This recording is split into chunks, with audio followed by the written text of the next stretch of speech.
Hey everybody, what's up? It's your girl Bondi Blue and I am back for another Love Goals review, y'all. Alright, this episode was good, y'all. It really was. So Coolio and Mimi are teaching Teresa, Sunday, and Althea how to make what they call soul rolls. Okay, you gotta put the little triangle, you gotta roll it up, you put whatever you want to put in it. Okay, they took egg roll and put their own little spin on the egg roll. So Mimi is getting annoyed with Coolio, okay? Coolio is making little comments and, you know, calling her his bitch again. And y'all know, like, don't nobody want to hear that.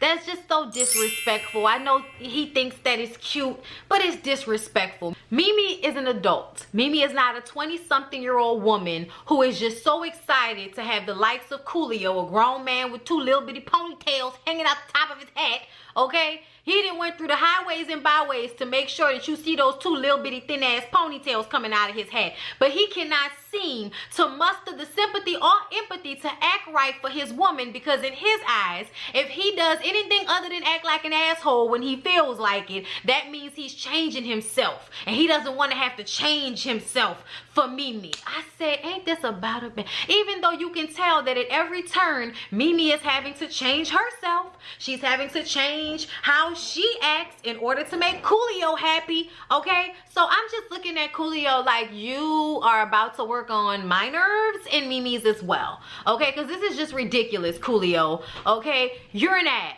And then you want to have jokes and act like she's the one that's upset and you've done nothing wrong, but you talk to her like a child. She don't want to be handled like that, okay? You got to stand in the corner waiting for you to give instruction and all of that. I was like, Mimi,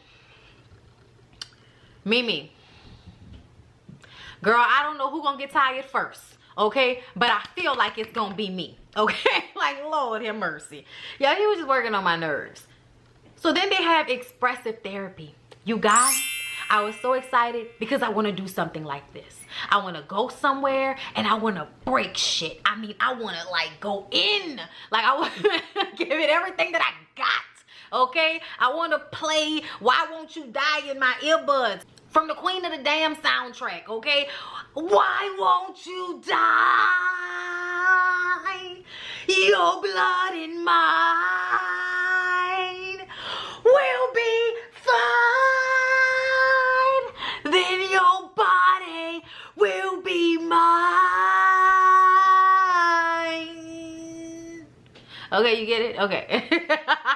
I have some, you know, frustration that I would like to get off as well. So I thought this exercise was really fantastic, okay? So Teresa goes first, okay? She, you know, is beating up her molester. She's beating up, you know, all of his friends who won't get out of her house. She's beating him up for not making his friends get out of her house, okay? So she's beating stuff and she's like, get out of my house. I was like, you know what? You better, okay? You better say something, because I just cannot, okay? I cannot have people walking around my house at all hours of the day, every damn day. That's just too much. I could not imagine that. I be ready for people to go when y'all just coming over to visit. It's like, okay, when you ready?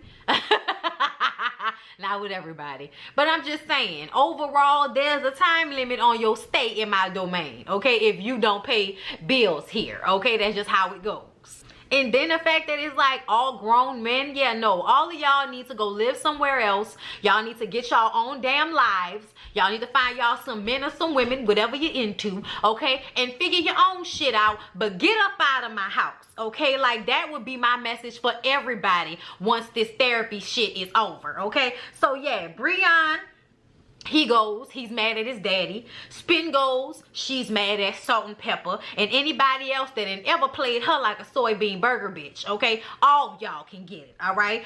Dwayne, he's mad at all the crackheads of the world, okay? He's doing this for all the little kids who didn't have Christmas because their mama was out there sucking on a crack pipe. I was just like, you know what? When you think about like how many people, like, you be mad. Like, you be, because I'm just like, think about that. Like, just think about that.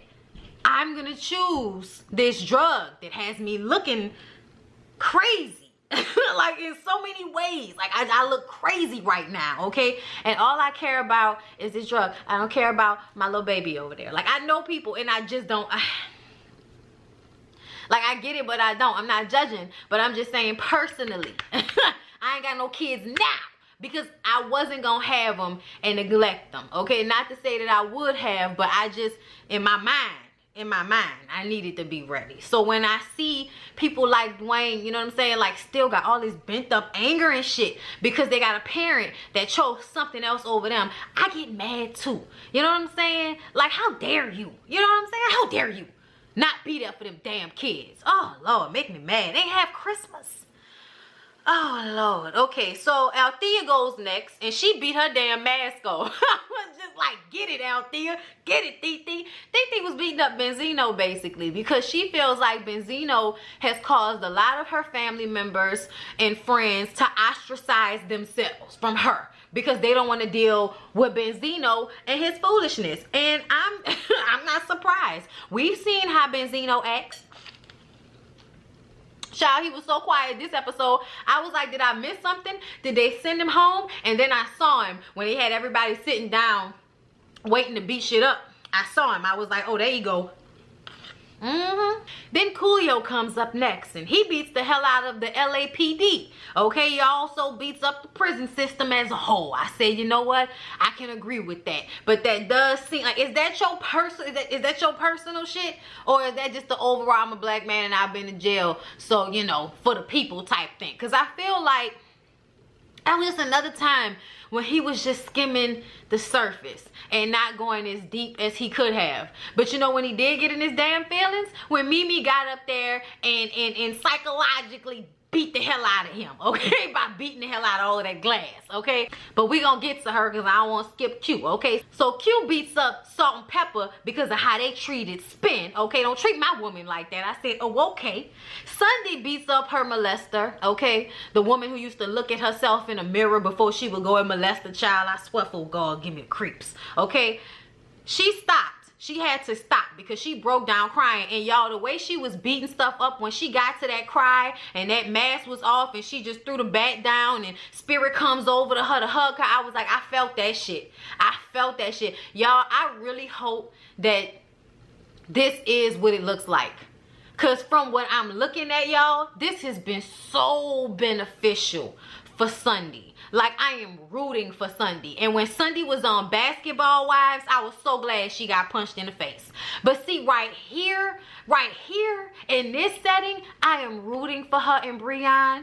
I want so badly for her to be happy, for her to let go of all her childhood trauma, all her anger, all that shit she walk around with. You know what I'm saying? That you know, that causes her to act like a bitch to everybody, because that's what we see, that's what shows up, and that's what we don't like.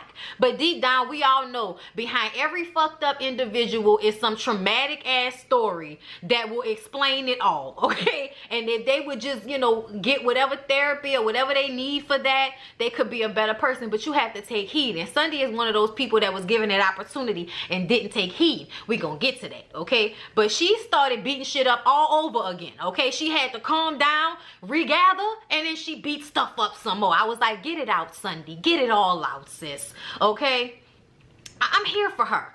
I really am. This has really made her so much more likable to me. So then Benzino comes out and he starts breaking shit because he didn't get any love. Okay, and then we still wondering who didn't give you the love, Benzino, because you say your people was there, you say your mama was there, you say your daddy was there. Well, explain to us who was missing out the equation if the two main people was giving you all the love, Benzino. Where's the honesty? I'm waiting on it. Maybe we're gonna have to wait for episode 10 before we get some damn honesty out of Benzino about what he's really struggling with, instead of us just seeing the ramifications of it. Like, what is the origin story of all this shit, Benzino? Every villain has an origin story. What is yours? And then Mimi goes in on Coolio, how, you know, you should have been entertaining me instead of entertaining other bitches. Ugh. And let me say another thing, okay? I don't know if I heard correctly, but see all this my nigga shit that I hear rolling around. Okay, like, I don't like it. I don't like it. I'ma just go ahead. I don't know if she said it, but I know he says it towards her, which probably makes it easier for her to blurt it out. And then she around the black people. That's why you be feeling, you know, itchy about mixed company. Okay, because you can't be yourself. Because if you be yourself, then it makes them feel like they can be like you, but they not like you. Okay? So, yeah, you know what I'm saying? Just something I noticed, something that I had my eye on, you know.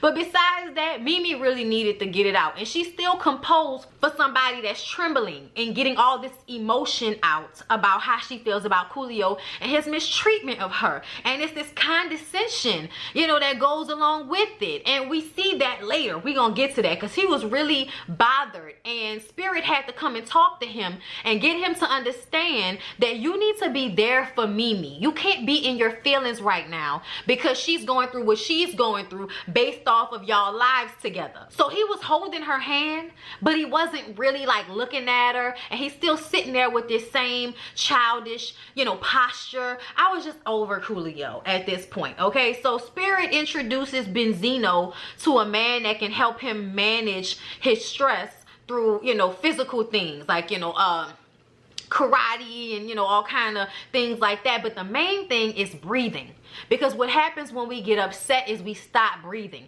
Because if you were breathing, then you would be able to calm your ass down. Okay, so what he did was he sat there with Benzino and took some really deep breaths with him. You know, like, let's take a deep breath, everybody. Come on.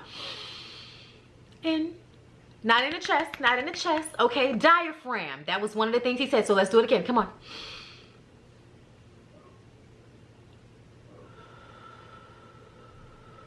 Let it out, let it out. One more time, in.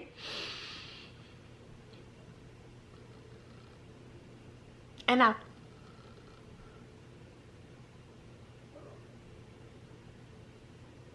Yes, okay? And already you're calmer, okay? do the breathing, okay?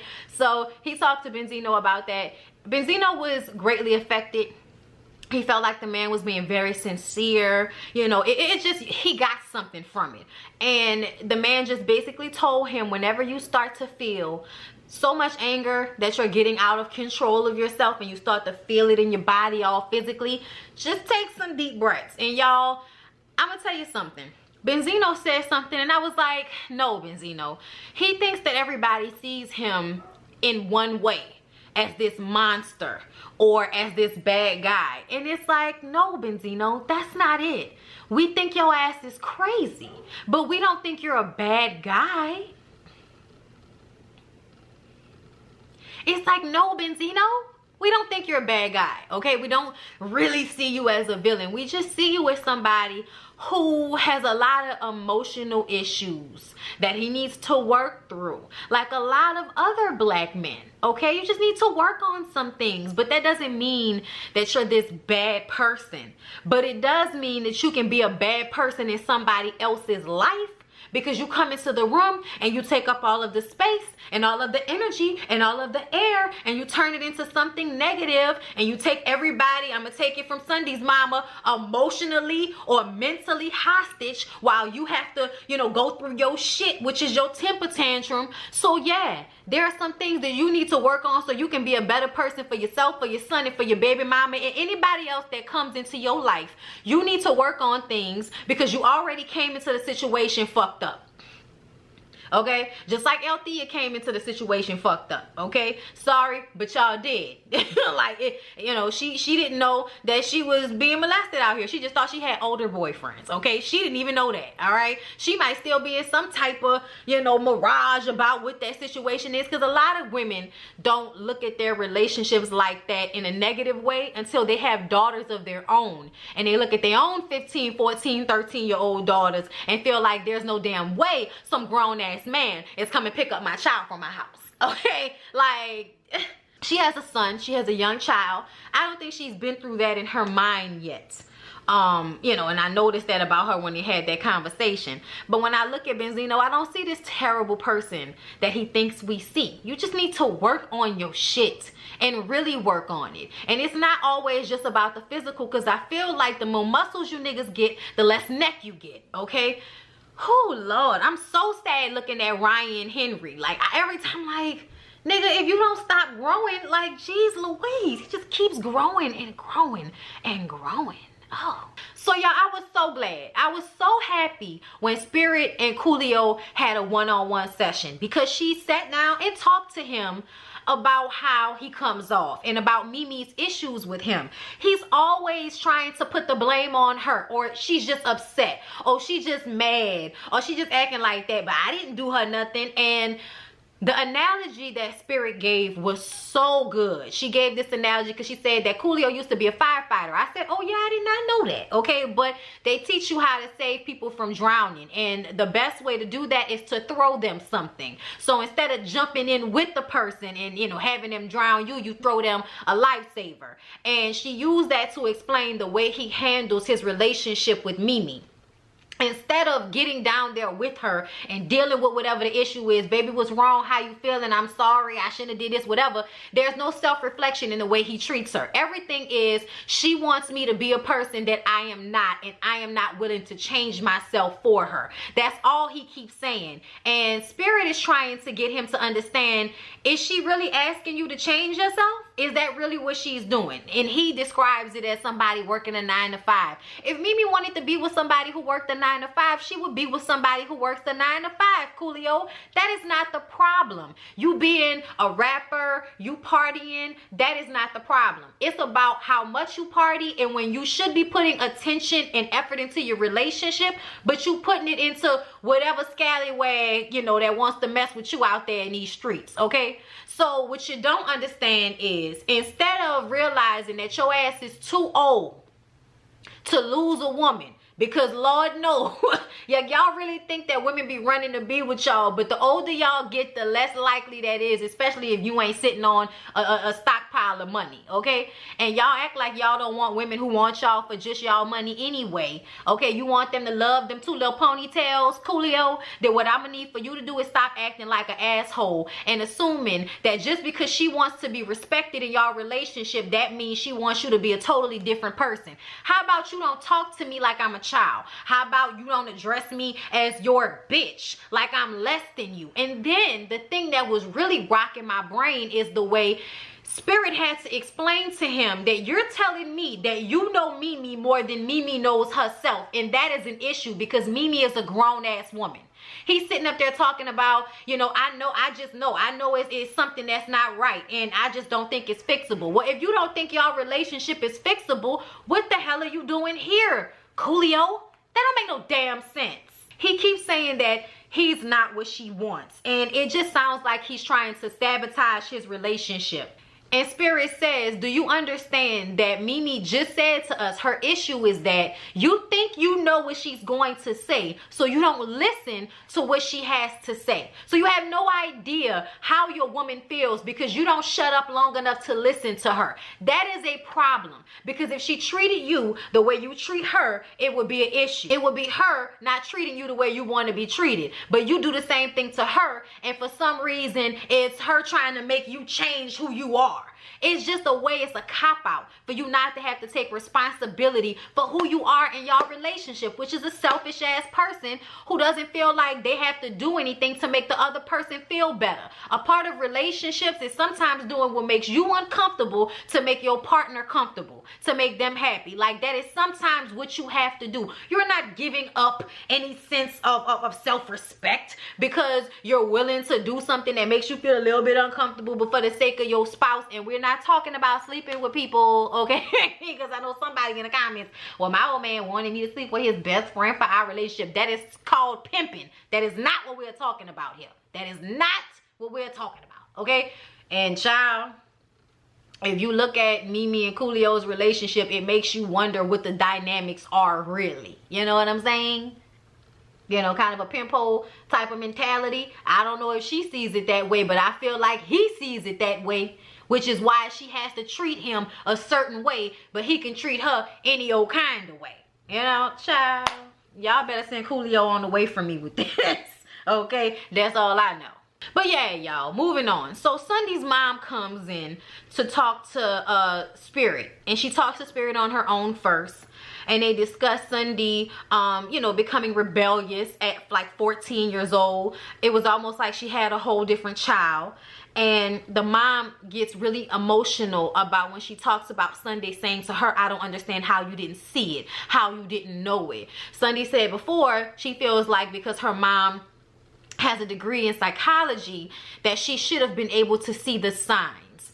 And I feel like, you know, that's not how these things work. A lot of us can give to the world what we can't give to ourselves. Okay, that is one of the greatest mysteries of this earth, is how people can be so good for other people in the ways that they are good, in the ways that they are special, and sometimes they just can't give that to themselves, or they don't believe what other people see in them. You know what I'm saying? So I feel like that's a very, you know, simple thing, Sunday, to have a misunderstanding about. Of course, you would see what's going on, you know, in your case studies, or maybe that wasn't even her expertise. Like Spirit eventually says that wasn't your mom's expertise, so maybe she didn't know what to look out for, because there are a whole bunch of teenagers that haven't been molested that still become rebellious for whatever other reason. You know what I'm saying? So there could have been another reason, she just didn't know. But the mom says that she knew something was wrong, she just didn't know what it was. But it hurts her that Sunday feels as if she should have just known. You know what I mean? And I feel like a lot of people would feel like their mom or their parent should just know if they're going through something, and it does not work like that. It does not work like that. I think that's such an unfair assumption. I've been told my entire life, I don't give a damn what nobody tell you. If somebody do something to you, you better say something to me. Okay, I heard that from my grandmother. I heard that from my auntie Toki. I heard that from my mama. I heard that from my daddy, specifically from my daddy, because my daddy wanted us to understand that if somebody ever done anything to us, he will go to jail to protect us. Okay, like he wanted us to be aware that somebody out here will hurt somebody for you. So I get putting all that pressure on your parents, but I still think that, you know, Sunday should have vocalize more, and she didn't. And I think she holds her mom responsible because she didn't vocalize it, and because her mom didn't just know. When they bring Sunday in, Sunday's very happy to see her mom, and they sit down and they hold hands as they have this conversation, which shows how close they really are. But it was beautiful because I love the way Spirit said, let me relinquish y'all from this. If that is not your mom's area of expertise, which it is not, dealing with children who have been molested, if that's not her expertise, she would not have known exactly what to look for. And, you know, it's not her fault that she didn't just know. She knew something was wrong, and she took Sunday to a counselor. She got Sunday some type of help, but Sunday didn't want to take the help because she didn't feel like her mom actually understood what was going on. So she didn't see that as her mom trying to fix the issue. So there was a miscommunication in what was there was a miscommunication in what was actually happening. Sunday's mom was trying to be there for her. She was trying to fix it for her. But at the same time, for Sunday, because there was no recognition of the actual act, she felt as if, you know, she wasn't really being helped, and that's not necessarily the case. So Sunday needs to look at things through different eyes, not just through the eyes of a, you know, a child or a teenager that's upset with her mom, but also through the eyes of a grown woman that can see how things can fall through the cracks, can't we? Okay, and what I loved is Sunday, y'all, I'm sorry, my husband is upstairs walking around hard as hell.